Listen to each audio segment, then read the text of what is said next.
ഇനി നമുക്ക് dinner set ചെയ്താലോ? ഇന്ന് ചപ്പാത്തിയും പനീർ മട്ടർ മസാലയാണ് കേട്ടോ നമ്മൾ ഉണ്ടാക്കുന്നത്. ഏറ്റവും സിമ്പിളായിട്ട് ഉണ്ടാക്കാൻ പറ്റുന്ന ഒരു ഫുഡാണ് കേട്ടോ പനീർ മട്ടർ മസാല.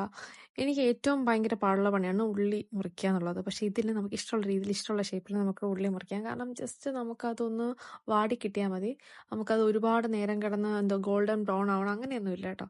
അത്യാവശ്യം ഒന്ന് വെന്ത് വരുമ്പോൾ നമുക്ക് ഓണിയൻ, ടൊമാറ്റോ, പിന്നെ ജിഞ്ചർ ഗാർലിക്, പിന്നെ കുറച്ച് പച്ചമുളക് ഇതെല്ലാം കൂടി ജസ്റ്റ് മിക്സിയിലിട്ട് അടിച്ചെടുത്താൽ മതി. അത് വെന്തതിന് ശേഷം അതിനുശേഷം നമുക്ക് ജസ്റ്റ് കുറച്ച് ജീരകം പിന്നെ കുറച്ച് കറുവപ്പട്ടയും കൂടെ ആഡ് ചെയ്തതിന് ശേഷം അരച്ച് വെച്ച മിക്സറും കൂടെ ആഡ് ചെയ്യാം. എന്നിട്ട് പിന്നെ നമുക്ക് സാധാ മുളക് പൊടി മല്ലിപ്പൊടി അതൊക്കെ തട്ടിയിട്ട് ജസ്റ്റ് ഒന്ന് മിക്സ് ചെയ്യണം.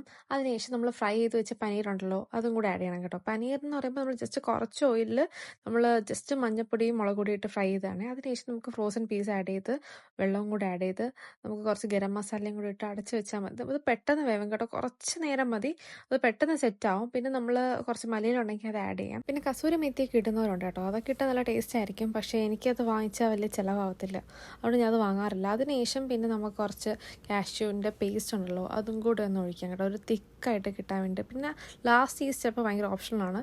ജസ്റ്റ് എണ്ണയിൽ സാധാ ജീരകം ഉണ്ടല്ലോ അതും കുറച്ച് പച്ചമുളകും കൂടെ ഫ്രൈ ചെയ്തിടും. അതിനുശേഷം പിന്നെ എന്താ കറി റെഡിയായി. എന്നിട്ട് ഞാൻ എനിക്ക് ഇഷ്ടമുള്ളൊരു മൂവിയൊക്കെ ഇട്ട് പയ്യെ സാവകാശം ഡിന്നറൊക്കെ ഫിനിഷ് ചെയ്തു. സോ ഇന്നത്തെ വീഡിയോ ഇത്രയേ ഉള്ളൂ. Tata bye bye.